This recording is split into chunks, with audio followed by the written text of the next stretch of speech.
This is an article by New York Times called "Still in the Crib and Yet Being Given Antipsychotics." Unfortunately, it appears I would have to subscribe to the New York Times. Apparently, I've used up my introductory nonsense. But the thing is, you can read this on your own. Still in the crib, yet being given antipsychotics. What people need to understand, the genetics behind mental health, they like to always say that there's this biological root to mental illness. And it does seem that people that are mentally ill, that have relatives that are mentally ill, are more likely to be mentally ill themselves. But what is mental illness? It's not a very clearly defined thing is the problem. And what's funny is this is what you have to understand. I am a firm believer in genetics, particularly behavioral genetics, as well as epigenetics. But the thing is, with behavioral genetics, I do believe that identical twin studies have proven a lot of behavioral genetics, even criminality, I think is very feasible, that, if you have an identical twin that's going to be a criminal, genetically, the identical twins are very much alike. It's almost like the criminality, the genetic basis of criminality, I think is very well established. But the thing is, with mental illness is not, because they have these kooky, like boom, boom, boom, boom, these checklists to fit this one or that one. It's difficult to say that, this is this way or that way. It's more than just saying if you come from an aggressive family, you're going to be aggressive, because mental illnesses are far different than just that. So schizophrenia, they'll say there's a genetic root to schizophrenia, but when you really look at the evidence, it's not really that great of a percentage. But this is what you need to understand. And why am I saying this? Because the impact of exposure of psychotropic drugs on neonatal outcome in infants of mothers with serious psychiatric illnesses.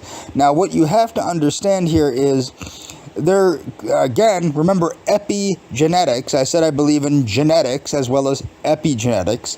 Epigenetics is the stuff that you do that affects your gene expression, okay? So what you need to understand is, it's like saying that being fat runs in families. Well, the only reason that being fat runs in families is what you eat runs in your family.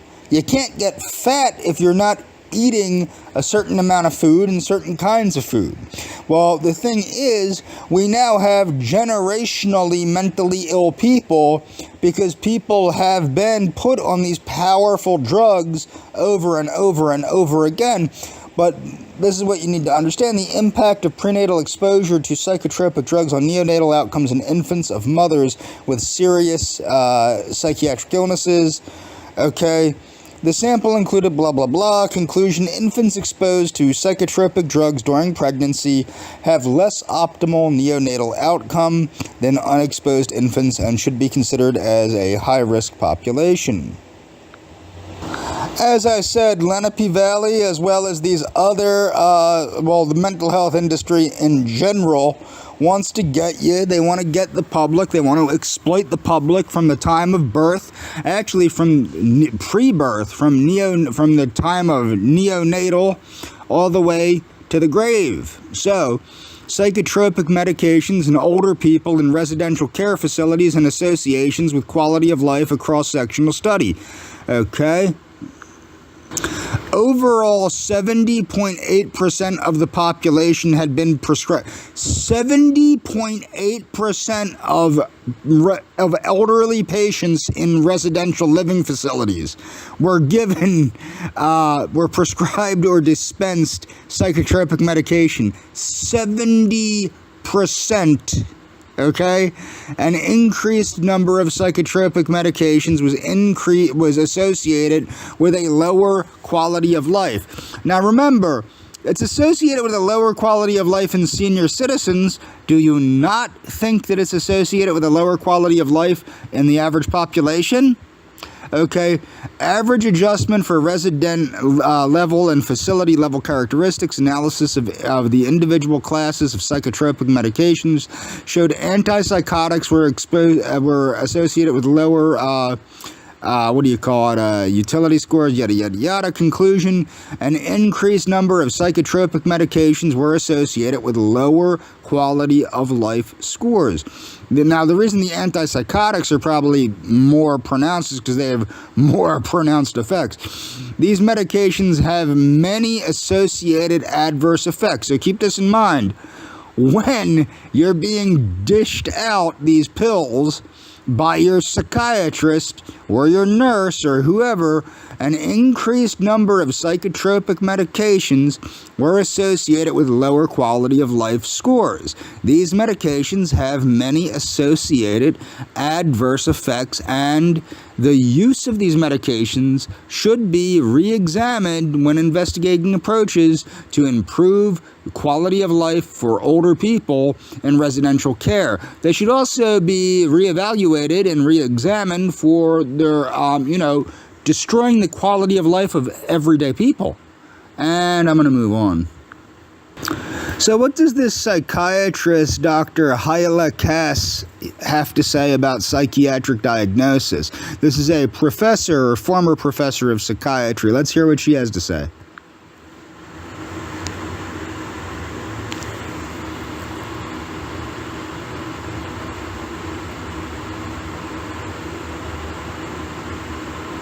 Unfortunately, most psychiatrists will simply get a diagnosis based on symptoms, categorize the patient, which for my purposes is... Now remember, this is not just psychiatric diagnosis, this is mental health diagnosis. They're one and the same. Because not only do psychiatrists diagnose, other people can diagnose too, such as at intake. Okay, so keep that in mind. It's not simply psychiatrists, it's also psychologists, okay, and other people that can diagnose mental health issues. It's basically just for insurance purposes, because it doesn't tell you anything about what's really going on, and then writes a prescription. And I think that's ridiculous, because that's not addressing the root cause of the problem. It would be like the light goes on your dashboard, and you go to the mechanic, and he puts a Band-Aid over it and sends you on your way. As a physician, I really believe in the Hippocratic Oath, which is first do no harm. And then the other part for me is, let's go to the root cause. Let's see what's going on. The third thing is, let's treat as naturally as possible. I look for the deficiencies, infections. Now I want you to hear that again. Based on what I find out. And rather than treating with a drug, really going on, and then writes a prescription. And I think that's ridiculous, because that's not addressing the root cause of the problem. It would be like the light goes on your dashboard, and you go to the mechanic, and he puts a Band-Aid over it and sends you on your way. As a physician, I really believe in the Hippocratic Oath, which is first do no harm.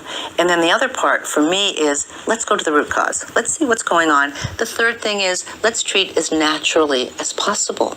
I look for the deficiencies, infections, toxicities like mercury. Deficiencies and infections and toxicities.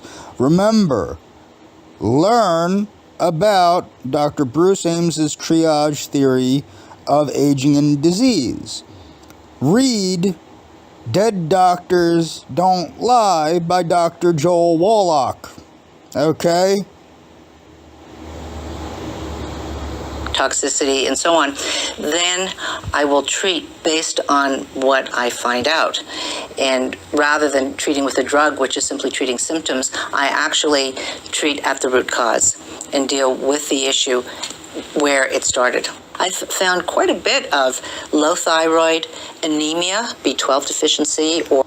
Now, I know a person that was diagnosed with clinical depression and had even become suicidal and things of that nature, and it was their thyroid. It was low thyroid. It was not clinical depression.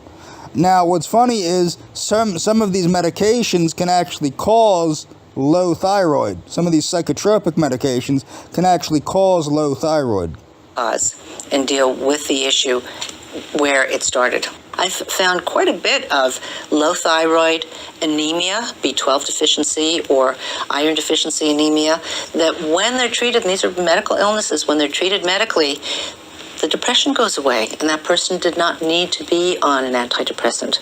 So if they saw me first, that was a good thing, because they didn't ever get into the whole medicalization and psychiatrization of their illness. It was simply, it's a medical issue, let's deal with it that way. It does a disservice to the patient, because then the assumption is, oh, it's bipolar, so you need these drugs, or it's depression, you need these drugs. Anytime you give someone a prescription medication that affects their brain, an antidepressant, an anti-anxiety drug, whatever, a psychotropic, you are going to cause withdrawal at the other end, because you create brain changes. Now, you also have to understand these drugs can also cause real health issues, such as my autonomic dysfunction, which was most likely caused by the drug Seroquel, which I was, for whatever reason, because the psychiatrist was irresponsible, prescribed Seroquel for clinical depression. But let's go on. Brain is going to readjust, so that when you take that drug away, the brain has to readjust back again. And if you do it quickly, you're going to have serious withdrawal, just like someone going cold turkey from heroin or cocaine. So let's hear that again. The brain has to readjust back, which can cause a rebound effect. Your brain is going to readjust, so that when you take that drug away, the brain has to readjust back again. And if you do it quickly, you're going to have serious withdrawal, just like someone going cold turkey from heroin or cocaine. The truth is, it can be quite dangerous. And a lot of people have come to me trying to get off of these medications, and were told by their psychiatrists that, oh, well, see, you really need to be on that drug for the rest of your life. I've written about that in Natural Highs, that there is a way to get off of these medications, doing it very slowly and combining it with nutrients. Because when you use certain amino acids and certain vitamins along with the withdrawal program, you actually will soften the... Okay, so not only should you read Dead Doctors Don't Lie by Joel Wallach and learn about the triage theory of aging and disease, and read Linus Pauling's books, and read Dr. Abraham Hoffer's books, but you know what?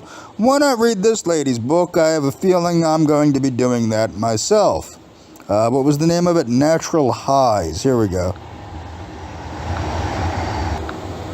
Drug for the rest of your life. I've written about that in Natural Highs, that there is a way to get off of these medications, doing it very slowly and combining it with nutrients.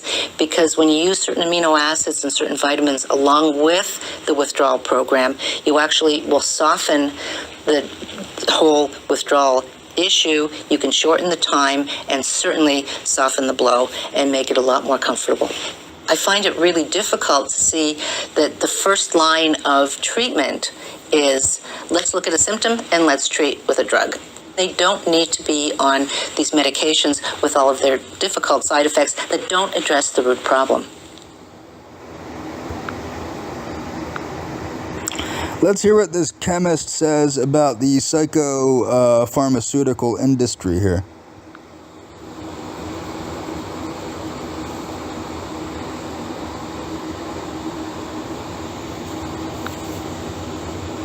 I'm a chemist. I love scientific method. Always have. And when I worked for the drug industry, science was completely abandoned.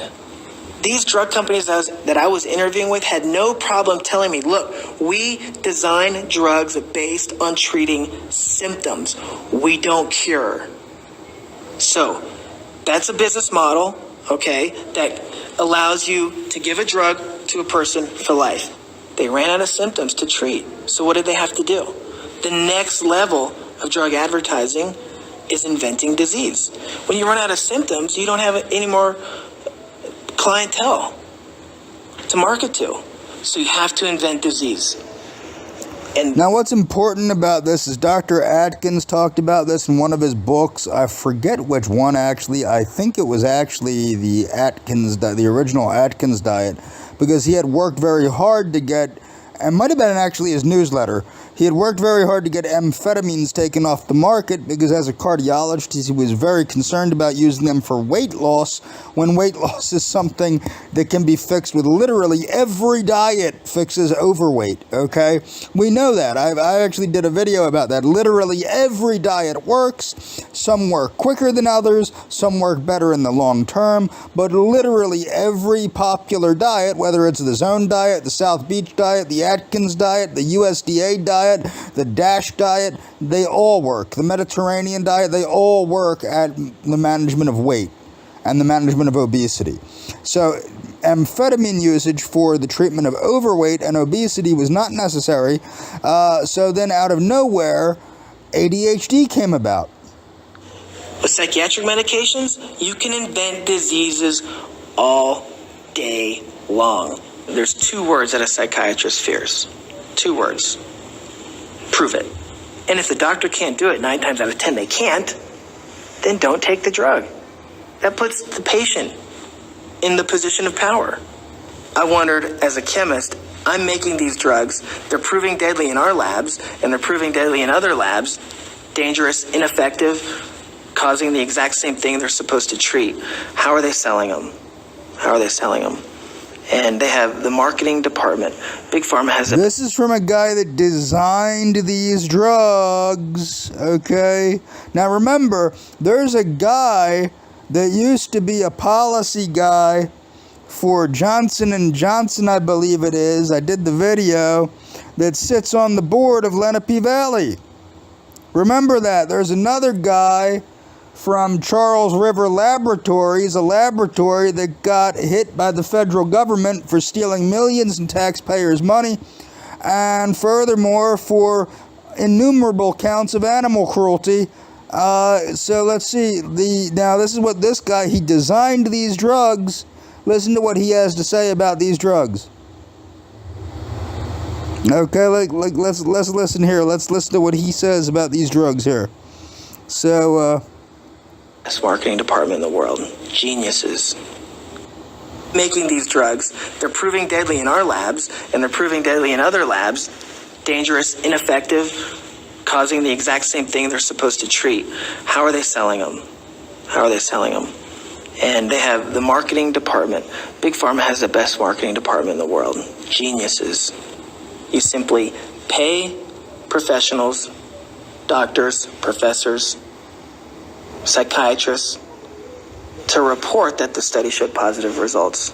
You're paying them. You're buying science, checkbook science.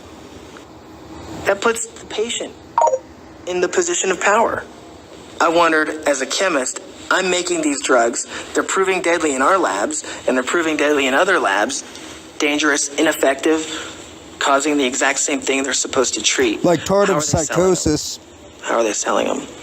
And they have the marketing department. Big Pharma has the best marketing department in the world. Geniuses.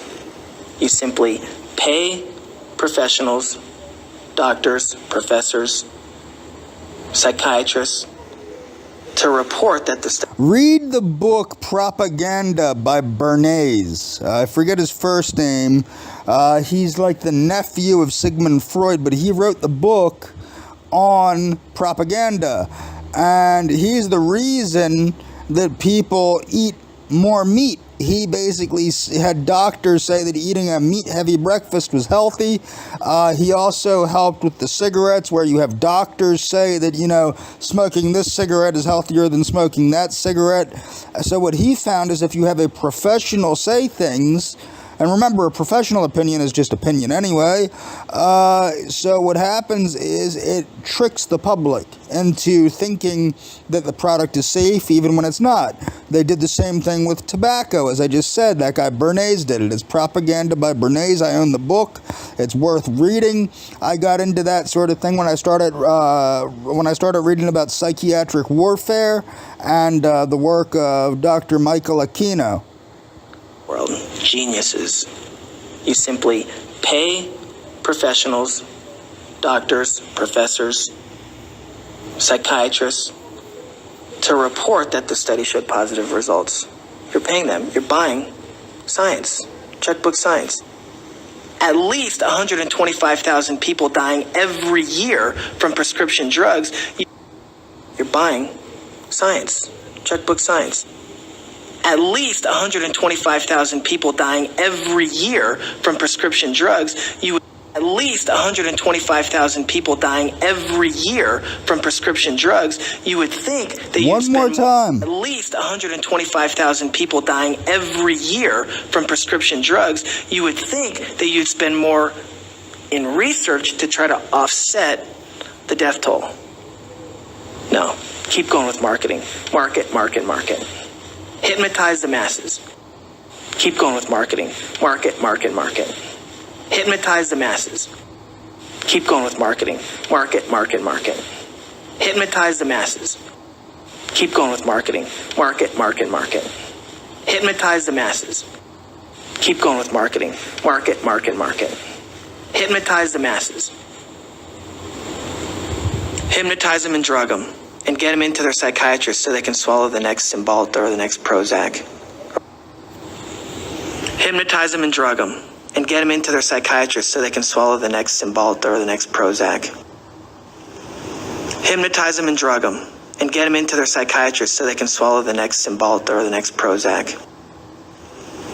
Hypnotize them and drug them. And get them into their psychiatrist so they can swallow the next Cymbalta or the next Prozac. Hypnotize them and drug them. And get them into their psychiatrist so they can swallow the next Cymbalta or the next Prozac. Hypnotize them and drug them. And get them into their psychiatrist so they can swallow the next Cymbalta or the next Prozac. Or whatever they're going to package it as and name it as. You have $1 billion industry making a lot of people sick and profiting on it. What about the psychiatric abuse of our military? Some really important concerns this Memorial Day weekend about the treatment our soldiers receive when they return from battle. And there's a Fox News investigation into the increased use of powerful psychiatric drugs on our veterans and the impact these drugs are having. Our Douglas Kennedy looked into this as part of our series on drugging the American soldier. Marine Corporal Andrew White survived the war in Iraq in 2005. Temper tantrums, tremors. Unfortunately, says his father Stanley, he could not survive the drug cocktail prescribed to him by his caregivers at the Department of Veterans Affairs. Once they treat you for PTSD, the first line treatment seems to be a series of medications. We call them cocktails. And if it doesn't work, they increase the dosage, give you more and more and more. Andrew was prescribed 19 different medications from the VA and was on 5 drugs for insomnia when he accidentally died in his sleep in 2011. A cocktail that includes once they treat you for PTSD, the first line treatment seems to be a series of medications. We call them cocktails. And if it doesn't work, they increase the dosage, give you more and more and more. Andrew was prescribed 19 different medications from the VA and was on 5 drugs for insomnia when he accidentally died in his sleep in 2011. A cocktail that included the antidepressant Paxil. Andrew was prescribed 19 different medications from the VA and was on 5 drugs for insomnia when he accidentally died in his sleep in 2011. Ask if you're on any of these drugs. The antidepressant Paxil, the anti-anxiety Klonopin, and the antipsychotic Seroquel. Are you on any of these? Excusable to be giving our military and our vets multiple psychiatric drugs in cocktails. They do no good, they do huge harm. Peter Bregan is a psychiatrist who says the military and VA's use of psych drug cocktails is verging on criminal. We now know that exposure to multiple drugs over a period of months or years leads to chronicity, it leads to disability. And he says it leads to suicide and accidental death. Still, between 2005 and 2011, the military cocktails is verging on criminal. We now know that exposure to multiple drugs over a period of months or years leads to chronicity, it leads to disability. And he says it leads to suicide and accidental death. Still, between It leads to suicide. Remember that. There's a black box warning on these drugs that show that they lead to suicide. This is a psychiatrist stating that that is an outcome. And it's also what the FDA says. We now know that exposure to multiple drugs over a period of months or years leads to chronicity, it leads to disability. And he says it leads to suicide and accidental death. Still, between 2005 and 2011, the military and VA went on a spending spree with psychoactive medication, increasing prescriptions by a whopping 682%. An increase which this military spokesman defends. What might be appropriate, in addition to giving an antidepressant drug, to give a medicine that helps with the anxiety for a little while. And then when the anxiety goes away, but the depression hasn't still quite remitted, you may want to think about using another medication. The military says the use of drug cocktails is safe if used as prescribed. What do you say? I do not agree. There's no research available that we know of that says that multiple drugs are safe. Unfortunately, he says his son was a guinea pig for what he calls psych drug experiments. In Charleston, West. This is a tribute to Dr. Thomas Szasz. He was one of the founders of the Citizens Commission on Human Rights, which is where I'm getting this information from. So it's the Citizens Commission on Human Rights.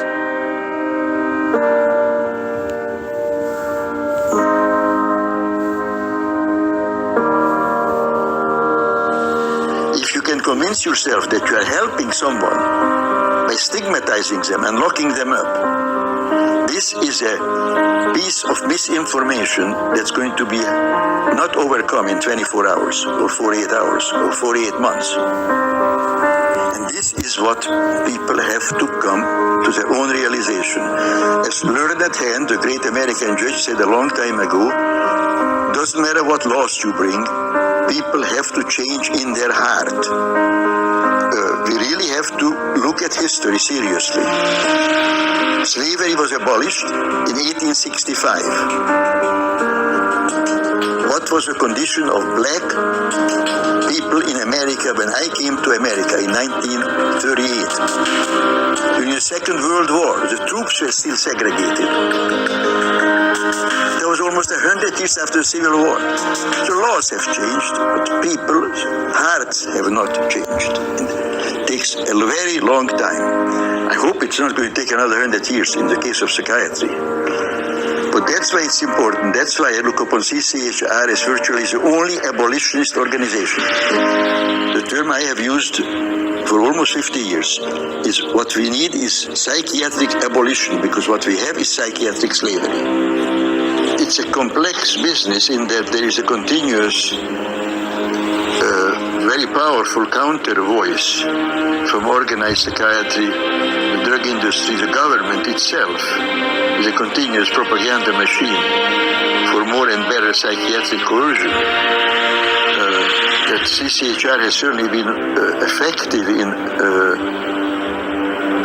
informing enormous numbers of people about this, and also arousing a great deal of resistance to this is clear. I am happy for CCHR, but I am very sad in a larger sense that it's the only group that has had the guts to stand up against psychiatric power. There's nothing else that I'm aware of anywhere in the world, and certainly no organization with clout that CCHR now has. Individual responsibility, in my opinion, is the only value that's superior to liberty. That is the most important thing in human life.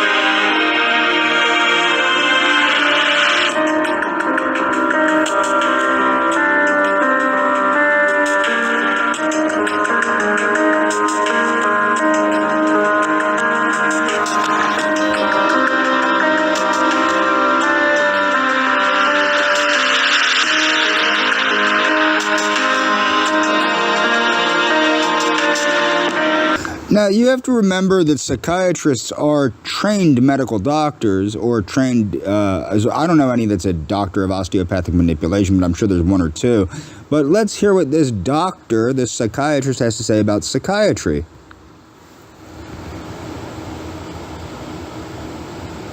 Within a few months of starting psychiatry, I was realizing there was something seriously wrong with it. It was immediately obvious to me that the psychiatrists were making claims that they couldn't have made, that they were making claims which simply were not justified in biology. But if you stand up and say that what you're doing, ladies and gentlemen, is not science, it's pseudoscience, then you are challenging what's holding the whole profession together. What's happening in psychiatry is that there's a general agreement there will be no criticism of the status quo. There will be no criticism. I think secretly they know deep inside if anybody criticizes this or examines this too closely, it might fall apart. This is all held up. The skyhook that holds this palaver, this mess of jargon in place, is the single injunction. Mental disorder is brain disorder. That is the single intellectual hook that holds this edifice in the air, that stops it all collapsing in a heap. They just make this claim, mental disease is brain disease. But that, as I've said, is an ideological claim. People are being told, you have a chemical imbalance of the brain which is genetically determined, and you've got it for life, and there's nothing you can do about it, and you will forever be limited and restricted, and you must take these tablets, which will dampen your creativity, your sensitivity, your awareness, they will damage your sexuality. You've got to do this because you're sick, and we can see it, but you can't. Now that is that to me is the catastrophe that has to be exposed. The general public needs to know where their hundreds of millions of dollars of research money is going, and where their billions upon billions of dollars of treatment money is going, and above all, where their sons and daughters and mothers and fathers are going. And that's where it's at. Bugger the money. Excuse me, but bugger the money. It's the lives that count.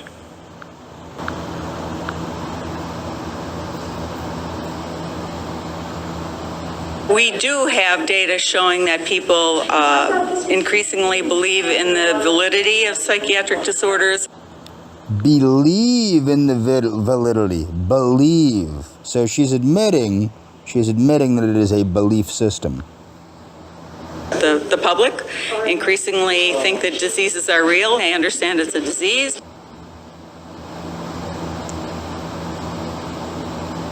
There are no biological tests for any mental illnesses. There are not current available tests. There is no test. There is no specific test. There is no test. There's no biopsy you can do.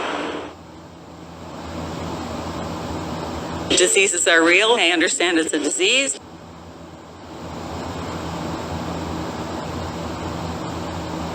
No, there are no specific tests to confirm the diagnosis. What kind of biological tests do we have available today for detecting mental illnesses? None.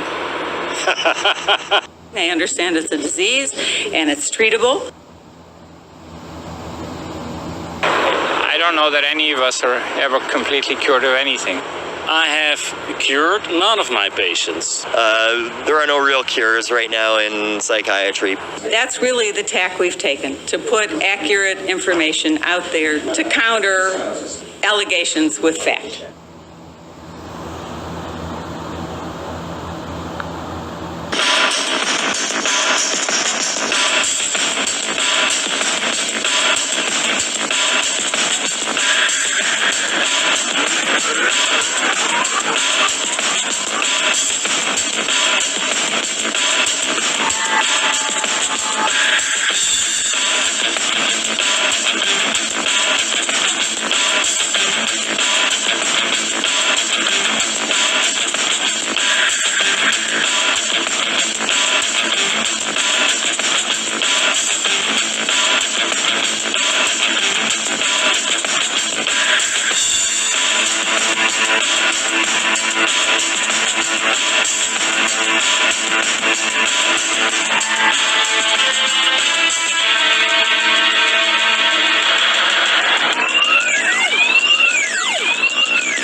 psychiatry in all of this time doesn't have one case report of one disease validated, not one.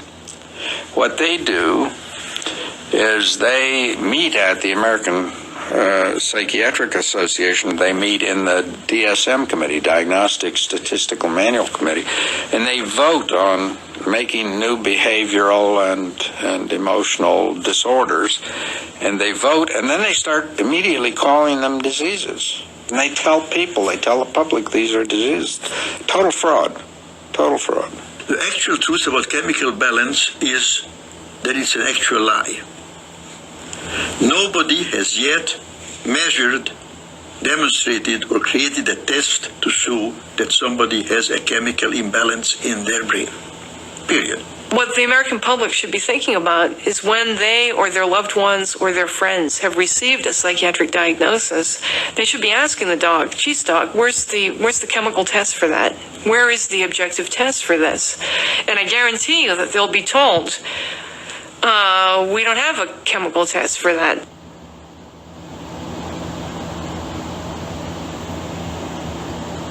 There are no biological tests for any mental illnesses that I'm aware of.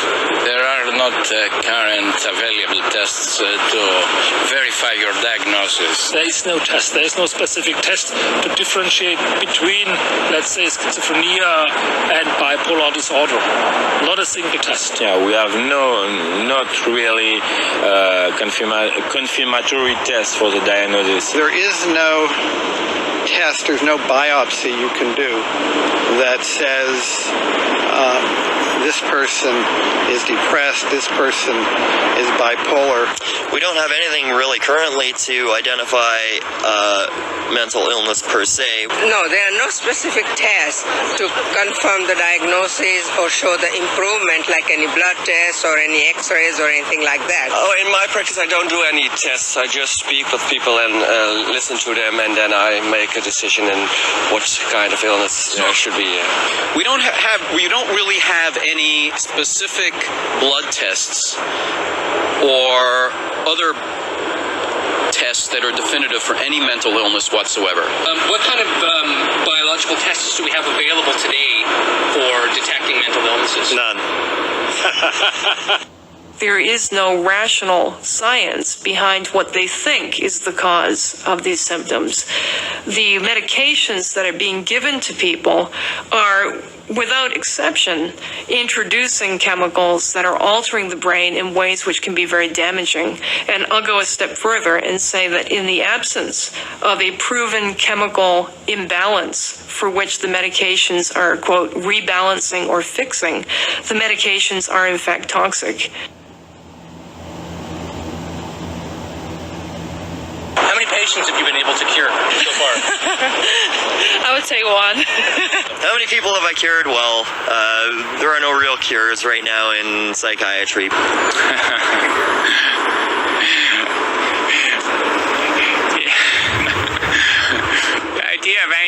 You asked me about the issue about how many people I've cured. I don't know that any of us are ever completely cured of anything. I have not been able to cure many patients. I have cured none of my patients.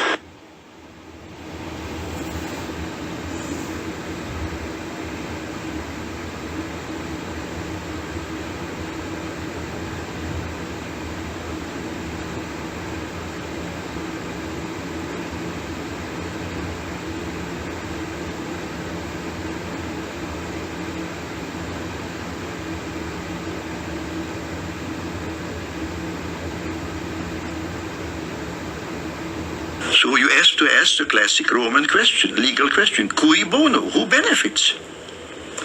The people who make the diagnosis.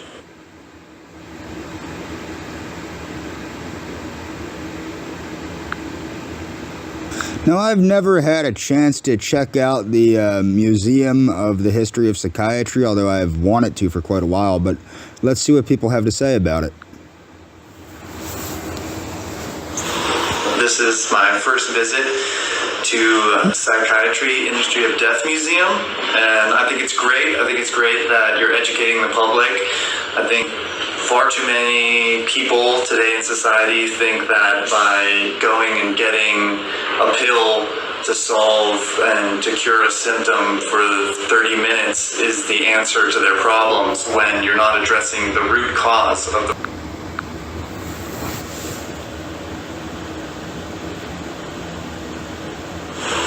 This is my first visit to Psychiatry Industry of Death Museum, and I think it's great. I think it's great that you're educating the public.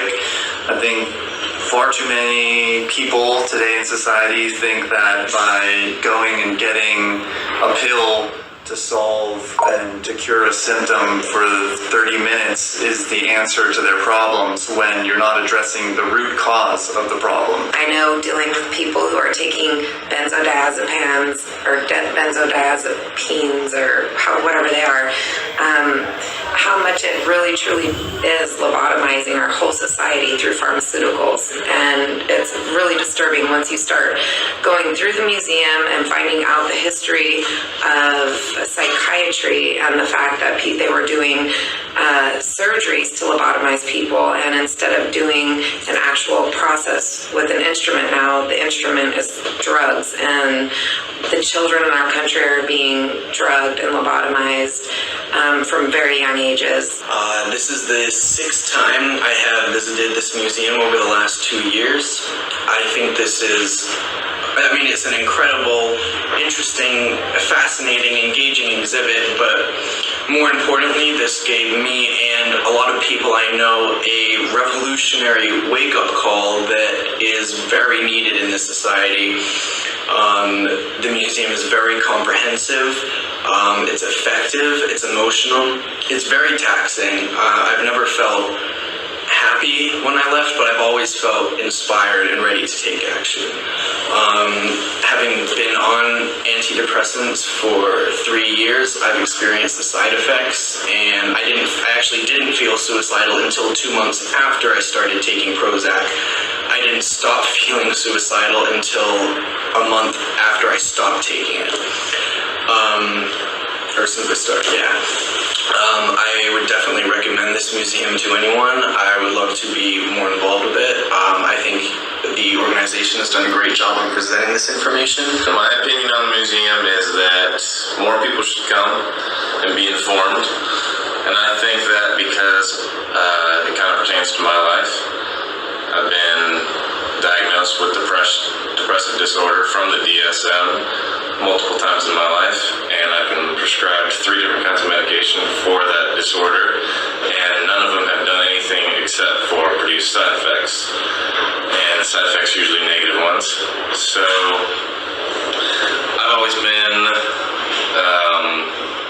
kind of skeptical about the whole industry because it is such a profitable industry, and this museum kind of confirmed all my thoughts on those ideas. The most part I liked about it was the ending when they were talking about the kids and how they were diagnosed with ADHD, because in my past I was diagnosed and used to take Ritalin for 3 years, and it was just very interesting to see how I felt the way they felt, and all the side effects that they felt was like how I felt, and I related to them.